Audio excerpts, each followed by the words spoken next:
offers watershed and protection. The ocean regulates our climate and generates most of the oxygen we breathe. Everything was in perfect harmony until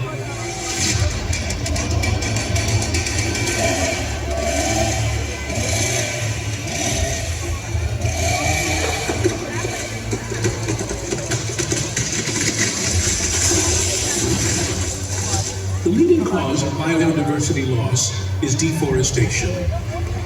Many species are threatened with extinction because their vital habitat is being destroyed.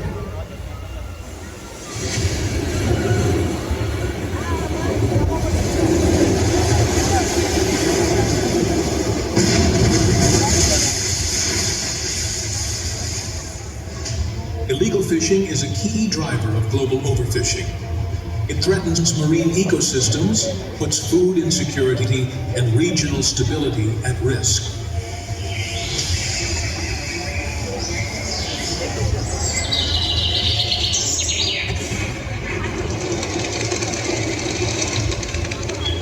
As human populations have grown, so has the demand for wildlife.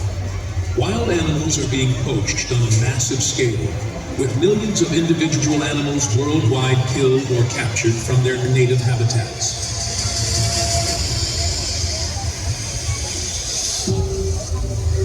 With all these devastating difficulties,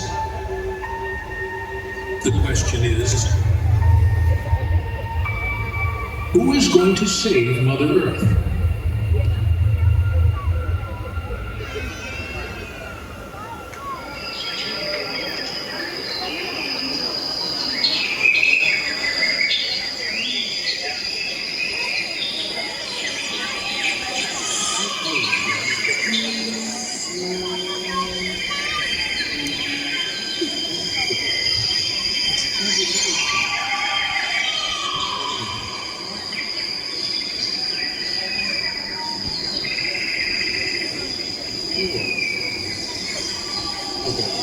Oh, wow! Hi! Hello! I didn't notice you there. Well, as you can see, I have been very busy. Okay, well, by the way, my name is Jay, and I am an environmentalist. Wait, I see a lot of cross faces. Do you know what that is? No? Well, it is someone who takes care of the environment. You know what? Anyway, I am actually on a mission to look for more people to join me in my cause. Now, who knows, you might be one of them. So tell me, are you guys excited? Okay, well then, let's begin. Globally, there is an increasing concern regarding the number of wild animals kept as exotic pets. And some are even slaughtered for their commercial value. For example, the porcupines. Look over there.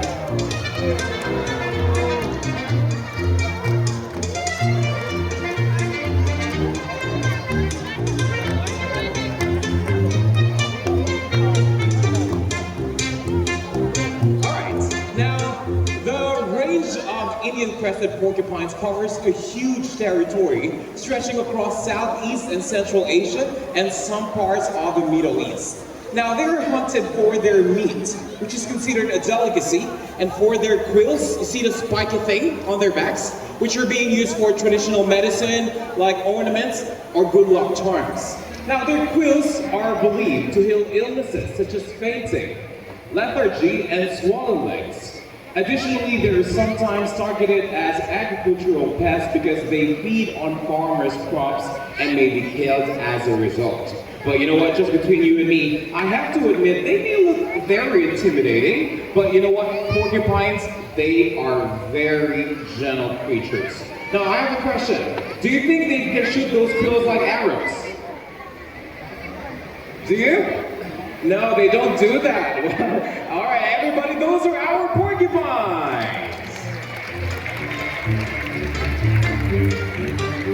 Okay, well, that is just an example of a wild animal that you will be seeing today. We still have an entire adventure ahead of us. Okay? Now, speaking of wild animals, did you... Hey!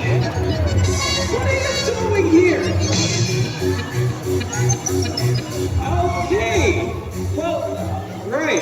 These are not wild animals, okay? These are pygmy goats. So back to the yard, come on. Go back. What are you doing there? Oh boy. Okay, well, I'm very sorry about that. Let me move closer.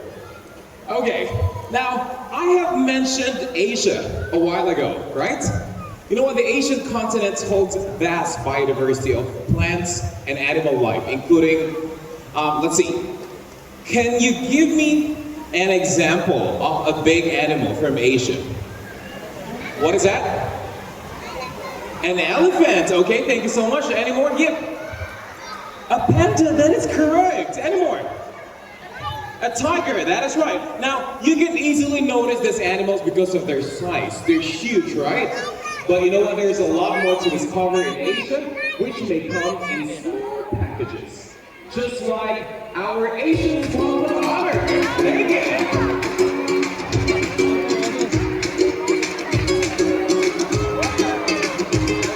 Let's go, Megan.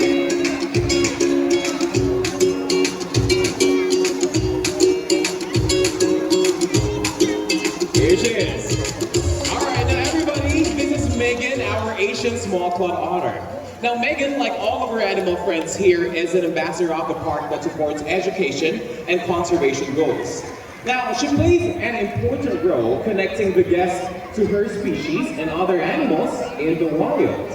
Well, as cute as she is, they are now listed as vulnerable, meaning they have a high risk of extinction in the wild. Well, you may be wondering why.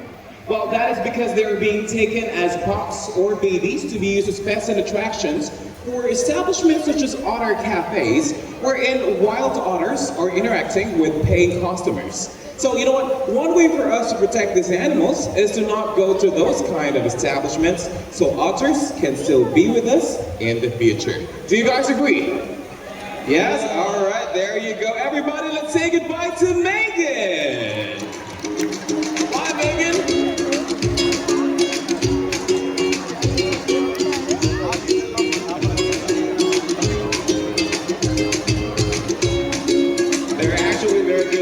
Look at that. Now isn't she adorable? Yeah? You know what? Those cute little paws are always so busy. They use their paws to open shells or to hold hands while they're sleeping. Now, speaking of paws that don't quit, well, these next animals, they love to use their paws to dig around. But instead of being in the water, they prefer to stay on land. Well, I'm talking about the coati movies. Let's go.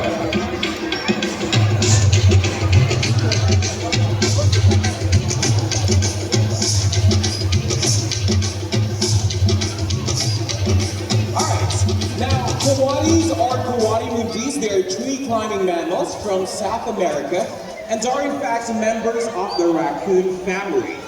Now, while they spend most of their day searching for food on the ground, they do their sleeping, mating, and birthing in trees. That's why trees are very important for these animals. Now, everybody, take a look at this. Let's go. Let's move closer. Okay, now coati mudis, they have a very good sense of smell that they can exactly pinpoint the location of the food. Now, after that, after locating the food, they will use their paws to dig around, just like what you're seeing right now. Just like that, to uncover the food that is hiding under soil, or for this instance, hiding under dried leaves. Now, as I have said, they spend most of their time looking for their food on the ground. But at the end of the day, they still have to go up the tree and spend the whole night. Now, one of the many reasons why we have to plant more trees, so animals like coati mudis can thrive and survive. All right? Everybody, those are our coati mudis. Come on, let's give them a big hand.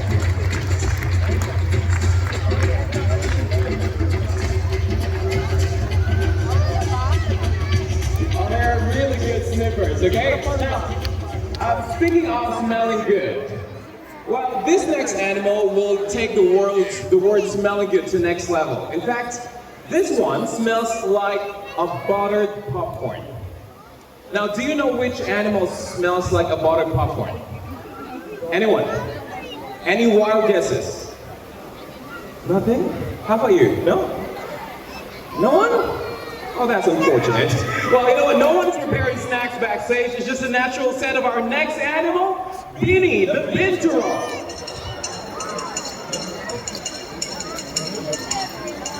Let's go, Beanie.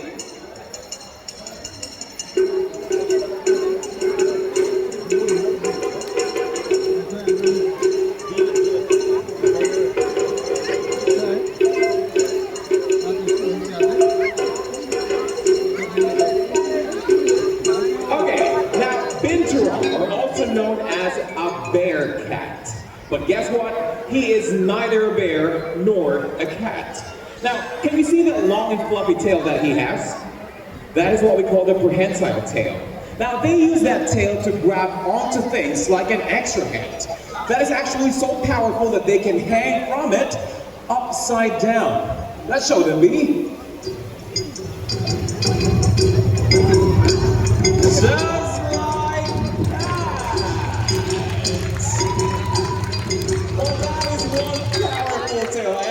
She agrees. Okay, now binturongs can only be found in Southeast Asia, specifically in Malaysia, Thailand, Indonesia, and Palawan Islands in the Philippines. Now let's go back to the butter popcorn smell. That is true. They actually smell like that. Now they use that scent to mark their territory. It's like their simple way of saying like, hey, this is my treat, so you better get off. Interesting, right? Okay, now everybody, that was Beanie, our Binturong.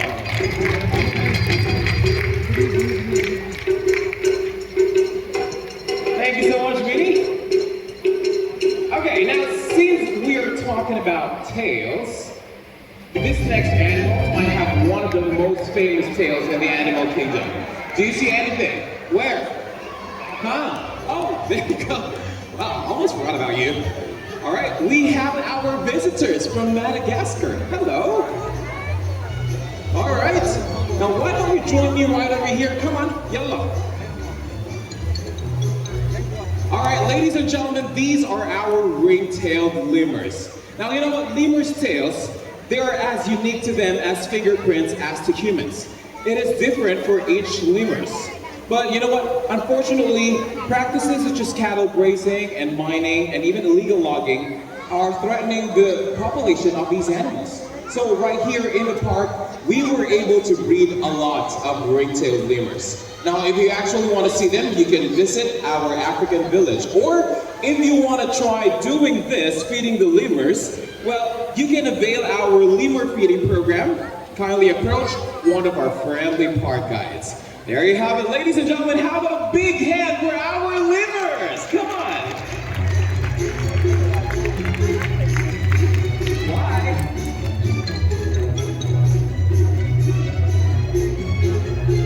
Hey, what are you doing there? Go back to the yard. Come on.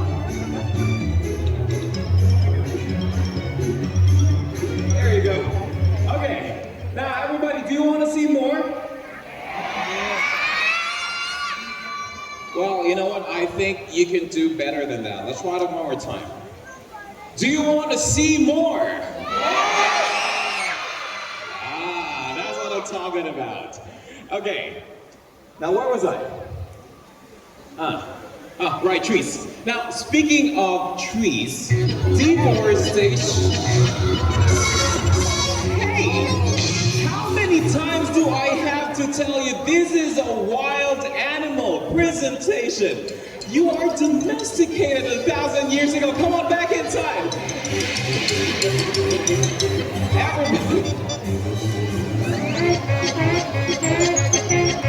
Okay. Oh boy.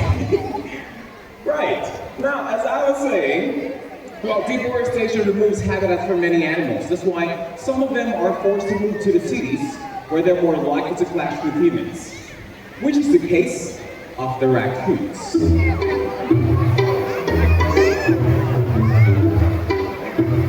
Okay, now these nocturnal animals, they love to live in hollow trees, but because of deforestation, where do you think they find their food?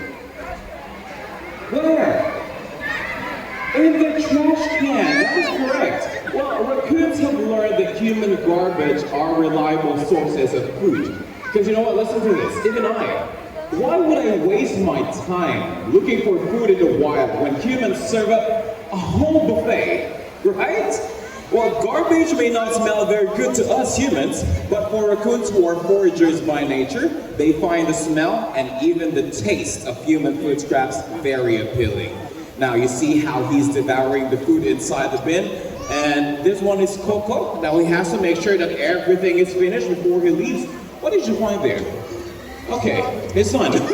All right, everybody, our raccoons. Okay, now this time we have invited 2 members of the audience to be part of our presentation, and we're our lucky guests. Where? Hi. Hello. How are you? You're good. Where are you from? Kabayan. Okay, now what is your name? Rihanna. Like Ella, Rihanna, huh? Oh, that is correct. Okay, now Rihanna, just stay right there with Trainer Jeff, okay? Well, how about this side?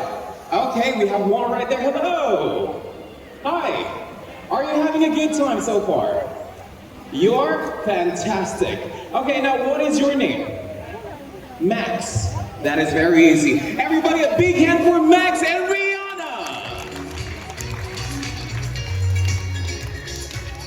Okay, now you are going to meet some of our animal friends today. Now before we begin, I have a question, Max. What's inside the bowl? Fish. That is correct. Well, speaking of fish, do you know which animal loves fish the most? Well, not on the bench.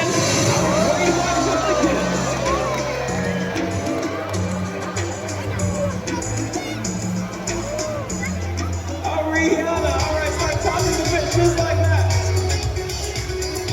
Okay? Make sure everyone gets their share, alright? Hey, we're not done yet. Come on, get back here. Alright, now anyway, we're gonna just start tossing. That's a good toss, moving the fish up in the air. Just like that. You see how they cook the fish? That is how they eat the wild. Look at that. Well, she's enjoying this. Thank you so much, Rihanna. Well, how about this side? Let's go next.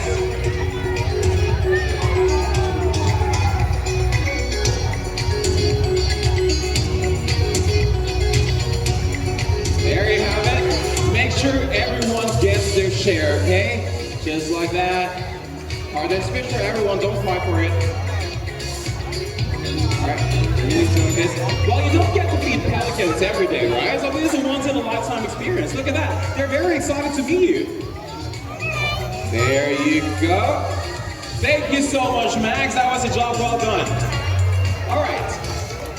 Now, everybody, an adult pelican may eat up to 1.8 kilograms of fish per day.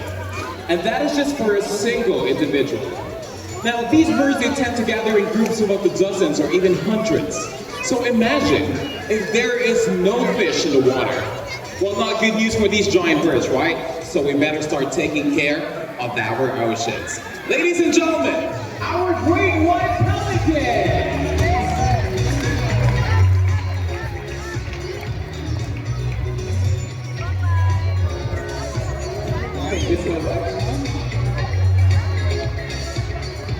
Wow!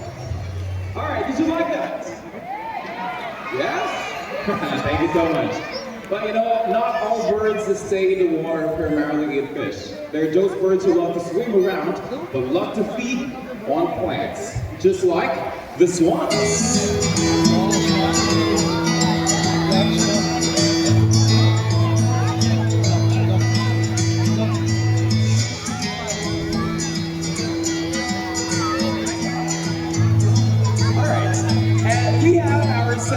Swans on stage. Now, do not get me wrong though, even though they're almost entirely plant eaters, they also eat small fish, worms, and frogs as part of their diet. Now, we still have a lot of swans, all species, in the wild. However, habitat loss and water pollution pose a huge risk to these animals. So, how can we help these birds? You know what? It is very simple. Always remember this. Throw your garbage straight to the bin and conserve water. Now, can we all do that? Yeah. I don't think we can with that energy. Let's try it one more time. Can we all do that? Yeah. Thank you so much. Well, With all these devastating difficulties, there is always hope. Dubai Safari Park continues to contribute towards wildlife conservation, and you can do your part as well. By using less plastic, by planting more native trees, and by not buying exotic animals as pets. Again, do not buy exotic animals as pets. You can be of great help. And with this, you too can be an environmentalist, just like us. And together, we can save Mother Earth.